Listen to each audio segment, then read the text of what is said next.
Hey, family, hope all is well, and glad that we have this moment together again. We try to do this on a regular basis so that we are able to connect and just talk about our businesses, talk about the business of the nonprofit and the endeavors that we are all a part of. Um, like many of you, I am tied up and involved in a variety of things and initiatives that have um, my commitment and my interest and my attention. And I think one of the things that keeps me afloat, that keeps me in a position of stability, if you will, is a principle that I've learned called who, not how. And just it's such a powerful principle that I wanted to share this with you. The reason I want to share this with you is because if, like me, you're involved in so many things, and these things certainly have your ears, your eyes, your attention, your energy, it can become overwhelming. For some, it takes a while for you to become overwhelmed. For others, it's almost immediate. But there's a book written by Dan Sullivan and Benjamin Hardy called Who Not How. And it asks this pivotal question, in my view. When a task, a project, a body of work needs to be completed, the first question a leader, which is each of you, and all of you are leaders, the first question you should not be asking yourself is, how do I get this done? But the first question you should ask is, who should I tap to help me get this done? And I want to talk about this from two perspectives. Let me just make a quick note here because there's two perspectives of this that I want to talk through this through. Let's see here. All right. So when you read the book Who Not How, the overwhelming theme here is thinking about who you can contact to help you get a thing done, who is quite literally a subject matter expert. This is someone who is really, really good at doing the thing that needs to get done. It's akin to if you're in your home and you have a plumbing issue, the first person you call is a plumber. You don't call an electrician, you don't call a roofer, you don't call your best friend unless he or she is a plumber, but you call a plumber and you call somebody who has an acute skill that can directly solve the problem that you're dealing with. You don't beat around the bush, you don't lollygag to figure out if someone could do this or not based upon relationship. It's skill, right? In your business, it's the same way. And you have these acute issues that happen in your business. And these may not be problems that are catastrophic or emergency like, but these things pop up in your business that requires attention and focus and and figure out how to address this particular issue in an effective way. And so, what many nonprofit, many entrepreneurs engage in is the planning activity of how do I fix this? How do I fix this? I had this issue the other day, and I read this book several times a year, multiple times a year, because I need to be reminded of this principle, who know how. It's the same concept of the E Myth, in that when you're building a business, you have to put your team in position to do team like things to be successful.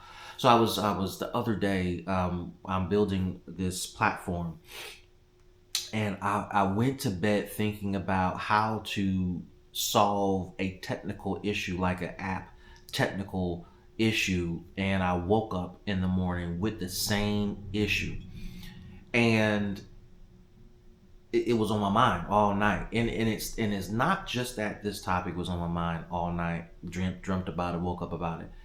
The fact is, when I woke up that morning, what I was reminded of, in addition to the topic, was how many years have I gone to bed thinking about technical issues to solve with this thing I'm building, and I'm just racking my brain. So I pulled the who not how. And the who not how happened to not be a human, but it is this time it was AI. I pulled out ChatGPT. I described what I'm trying to resolve. Just put the phone down, got some things done, came back to the results. To my surprise, it gave me it not quite the solution, because I want to kind of be intentional here what I'm saying. It gave me an alternative platform to use and to pair with what I was already building that could help me do what I'm trying to do. When I read the results, I checked out the results, and I went on this particular website. I said, wow, I've been looking for this type of solution for how long? And it goes very well with an existing solution I've already created and mastered and built up. Now I can marry the two.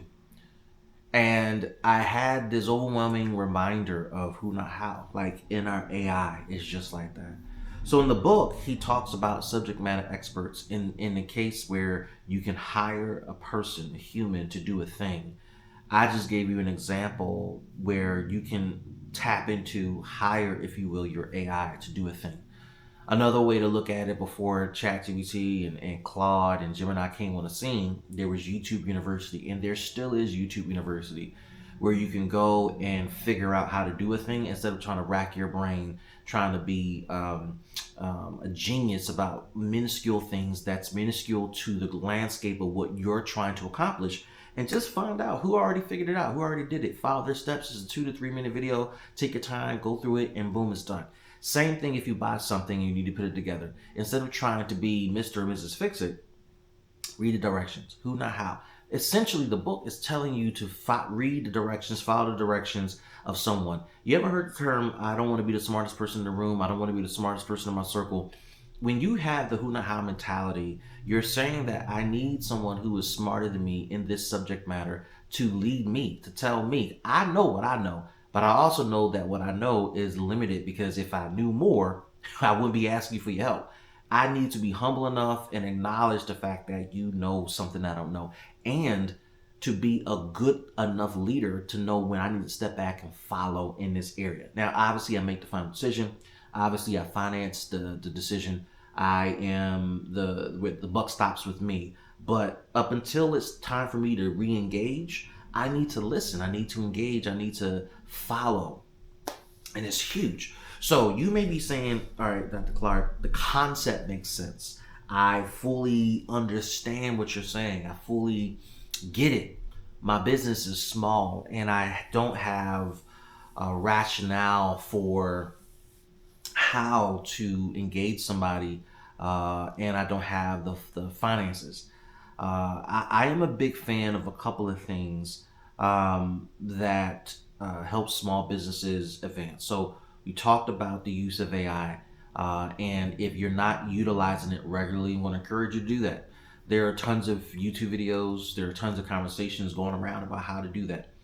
A couple of ways that you can easily use AI. Number one, use the voice feature, whereas you can talk to your AI like a person, have a conversation. I find that to be very helpful. There's limitations to it in that it will have a very nice and detailed conversation with you, but you need to get out of voice mode and go to regular mode in your AI for it to actually compute the results you may be looking for it to do or to execute on a task. So you're gonna have to just navigate through that. Not hard to do, but that's certainly doable, and in my view, affordable. $20 a month, depending on the platform you're purchasing, depending on the level of that you're purchasing. And when you think about this, and this is one of my jokes about AI, it's one of my best employees. Never takes off, doesn't call out sick. If it gets a cold for a split second, refresh, and it's back to work. Right? It works 24/7 if you need it to. If you put it on agent mode, where it's doing things for you, it has the capability of doing that. So $20 a month. Obviously, the other extreme is hire subject matter experts. Let me talk about subject matter experts, right, for a minute, and how that works. So in my business, I work with a number of subject matter experts, people who are really, really, really good at a thing, really, really smart at a thing. They specialize in a thing. They're capable and competent in a thing, and they do their thing. When I have a project that requires their thing, I have the full project scope for the project I'm working on. I break down my needs for them and I scope out what I need for them. I have a budget template that I follow for every project that's pretty straightforward, pretty consistent. I have a rate that I pay that's pretty consistent that allows me to budget effectively for each project, serve my customers, and to provide great customer service. But when it's time for me to go to these subject matter experts, I come to them with a very specific scope, and then I go to them with the budget. And the budget I don't know how it sits with them in many cases because I try to pay fair. I try to be generous in my payout. Um, I have not, like, I rarely get pushback on, hey, this is not enough. I try to think about, um, I've been doing this so long. I try to think about if I were in their shoes and if I'm being efficient and I'm looking at the rate here to do X, Y, and Z, is this good? Is this enough? I sometimes think I overpay, and I think that's a good thing. But I say that particularly for you as an entrepreneur, you got to be thoughtful about one, what makes sense for your business, and then if you put yourself in the shoes of the SME, what makes sense for them, and where does that convergence show up? Where does that alignment show up? And so I've been fortunate to learn some lessons the hard way, like any other person, any other entrepreneur. But I pay within my budget. I pay within my capacity. I pay within my ability. I pay within what I've budgeted for this particular project. Some of my SME partners, they carry over project to project to project. The consistency of our relationship allows us to have multi-project relationships that are going on sometimes concurrently, and in some cases I'm helping contribute to the bottom line of some of my partners and friends that's getting closer and closer to their financial goal, and they have other projects they're working on too for other clients, directly and indirectly. And so I'm giving that example to show you that it's affordable. Now, you may say, I'm only making $15,000 $20,000 in my business, and how do I budget? That is very situational. You need to figure out industry norms. But here's where you can think a little different. Because industry norms can be very challenging if you're just now getting to this frame of thought. One of the things to think about is I may not be able to afford to pay industry norm, industry prices, industry hourly rates. However, I can afford to pay something. What is that something? If you make $15,000 to $20,000 and you say, I am able to afford 100, 150, $200 a week for extra help to do something, great. Put that aside. You know that your max budget is $200, right? Now, what is it that you need done? And you're going to come up with this, and this. Don't skim out on that list. But once you make that list, you got to prioritize and figure out, of the 10 things I've listed, what is top priority for me that I have to give away? Again, I'm going to ask a who to do a thing, but what is it that I want them to do? It may not be the number one thing on your list because it's something you got to do or something that you can't afford to pay out because of the time invested. But number 3, number 4 on my list, I can certainly give away. All right, once you figure that out, then you go to people, whether you meet them in your friend circle, family circle, or you hire online, and you let them know what needs to be done, right? Here's the scope of work. Here's the budget I have. I know I can't pay you your full value, but this is the budget we have in our business, and let me know if this works for you. If not, we'll figure something out. Figure something out may be, hey, just pay me an extra this, and I'll make it happen. All right, maybe you can afford it. Or working something out may be, I gotta go find someone else.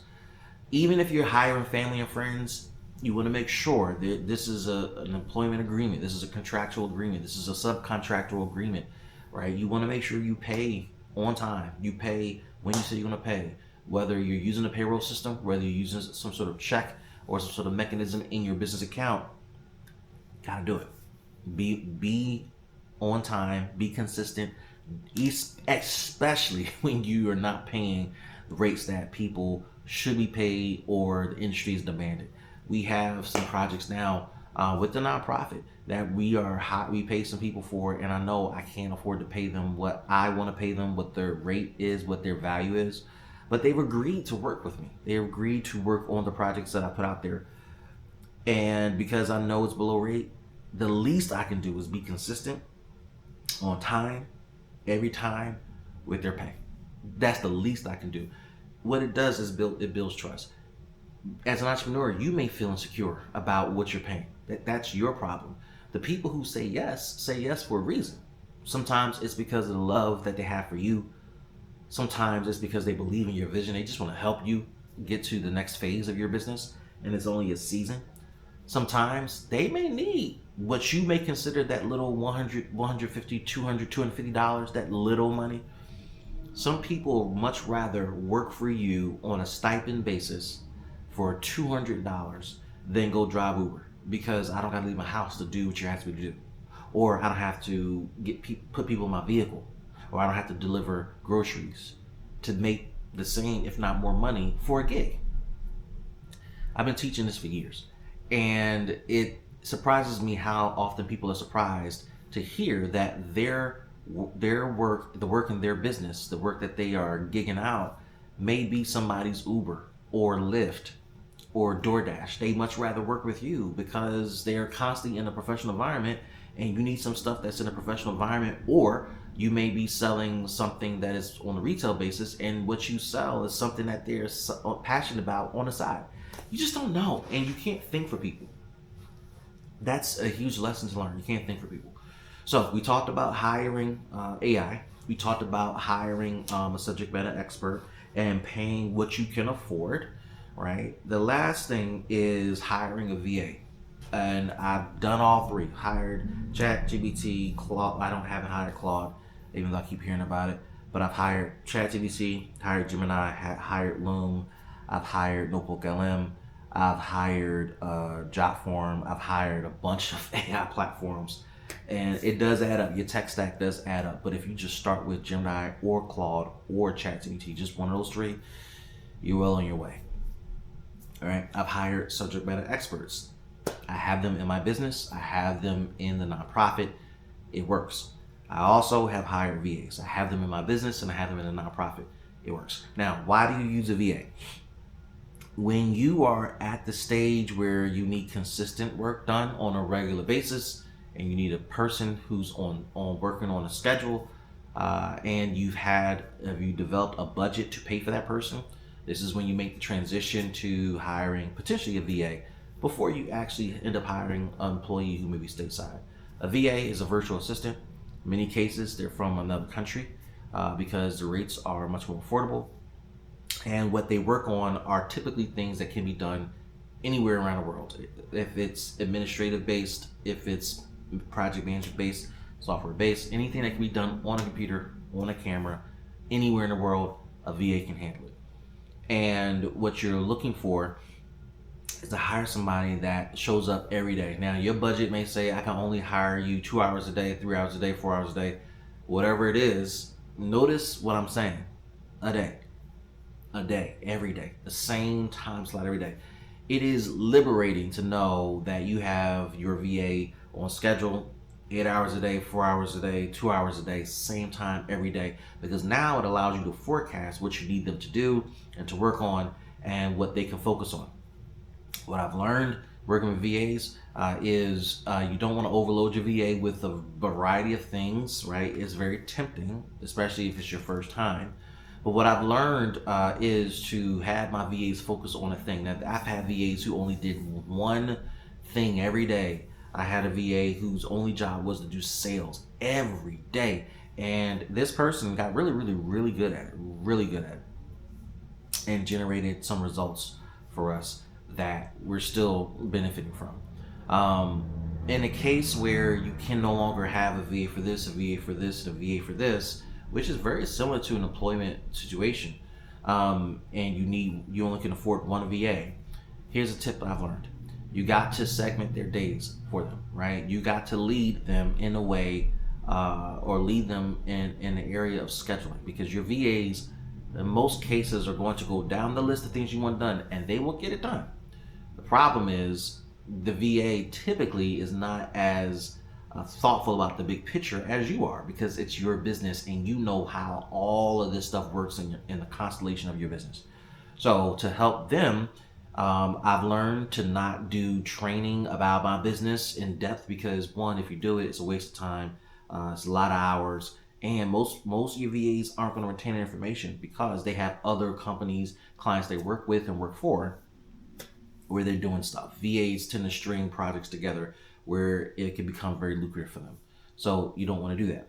What you can do, what you want to do, is segment either hours within a day, or dedicate days of the week or days in a particular month to do a thing or a set of things that are consistent, right?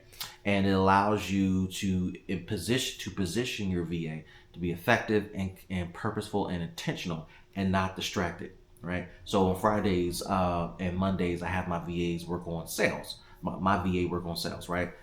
Because in this particular business, I have just one. Very intentional.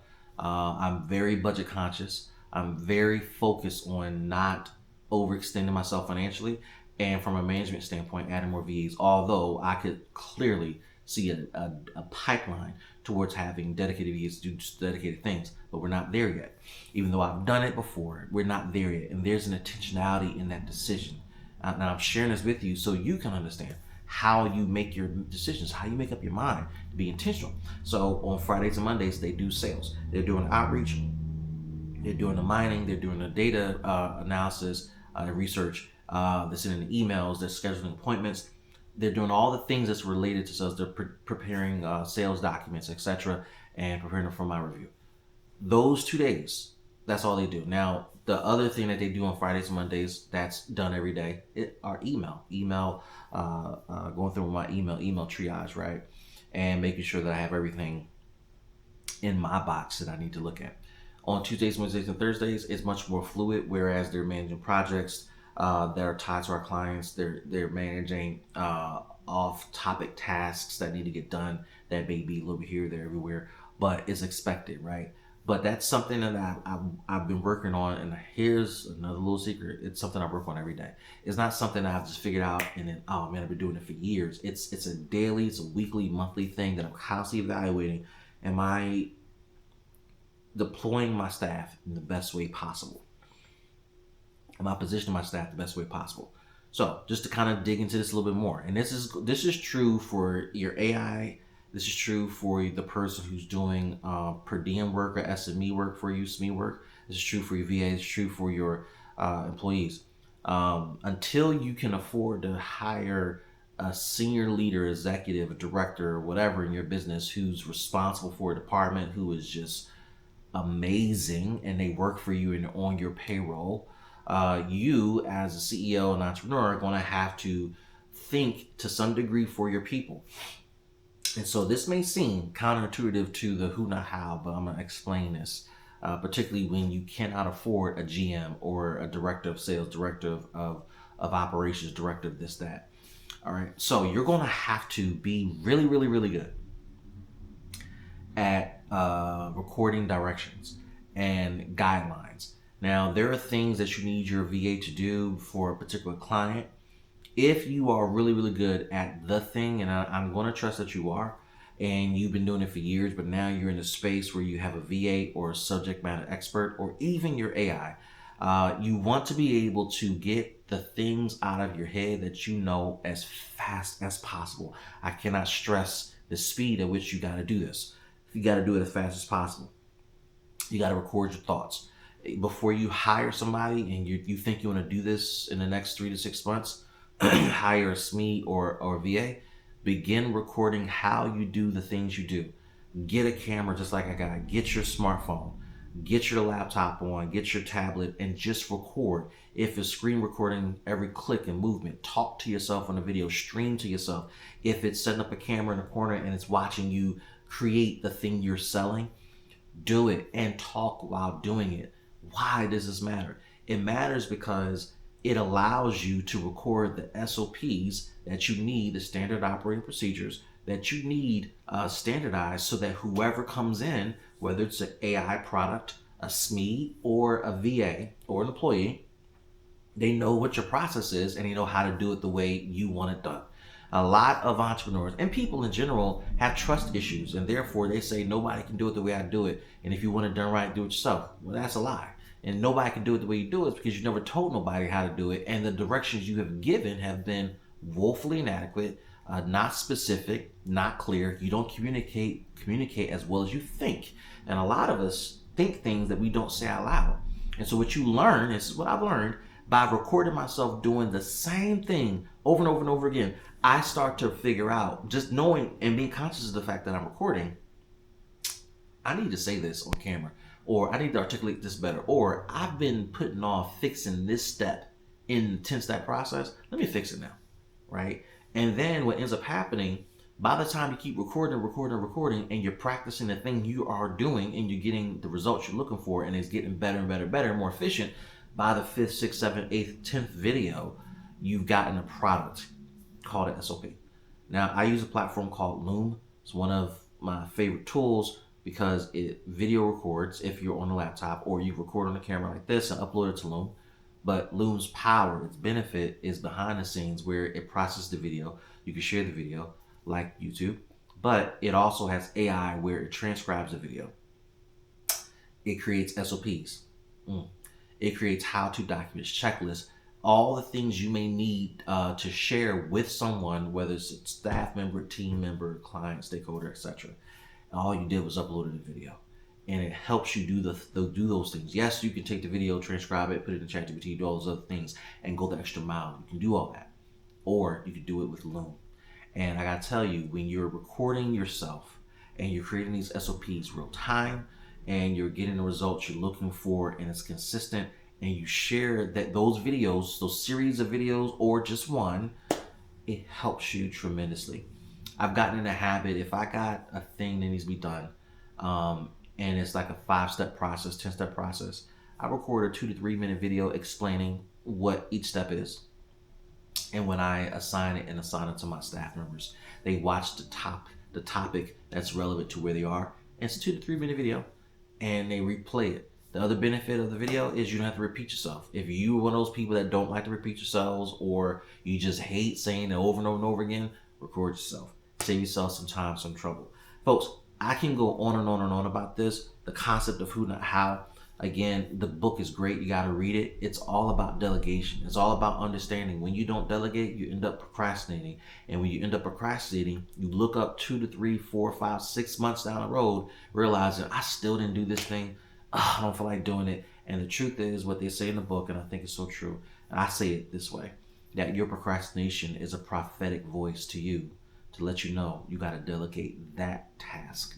Because the more you hold on to it, the more you put it off, the more daunting it is. Versus saying, you know what, let me take 5 minutes to record my directions, 5 minutes to record my thoughts. Either run it through ChatGPT, Gemini, Claude to get some thoughts, or run it through ChatGPT and tell it to write an email directions for me to send to my SME, my SME, or my VA, so that I can get this out and that person can do this thing because I know they're competent. I know they're better than me. I know they're smarter than me. They got more energy than me, and I can focus on the thing I got to do, knowing that in a couple of days this thing will be done. I can review it, then I can look at the results and approve it or deny it and move on. It's a process, y'all. You got to look for the who's in your business, the who's in your life that can help you do a thing. You don't need millions of dollars to do this. You just need a mindset shift. And I want to challenge you to shift your mindset. I want to challenge you to shift how you view things. I want to challenge you to shift how you manage things so that your business can grow, your customers can be benefiting from it, and you can get the results you're looking for. Until next time, see you guys later. Bye, everybody.